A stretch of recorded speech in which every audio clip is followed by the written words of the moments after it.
নমস্কার, আমি কৌশিক রায়। আজকের এই টিপস খুব গুরুত্বপূর্ণ হতে চলেছে।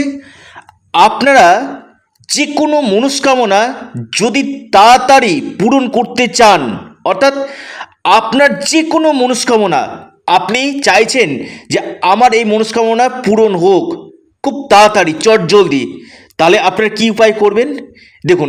আপনারা নিয়মিত রূপে সকাল এবং সন্ধ্যাবেলায় লাল আসনে বসে হনুমান চল্লিশা আপনারা নিয়মিত রূপে পাঠ করুন সকাল এবং সন্ধ্যা। তাতে কী হবে, আপনার যে কোনো মনস্কামনা অতি দ্রুত আপনার পূরণ কিন্তু হবে। ভিডিওটি এ পর্যন্তই। সকলে ভালো থাকুন, সুস্থ থাকুন। আর আপনারা অবশ্যই ইউনিক অ্যাস্ট্রোলজি ইউটিউব চ্যানেলটিকে সাবস্ক্রাইব এবং ভিডিওটিকে প্রচুর শেয়ার করুন। ধন্যবাদ।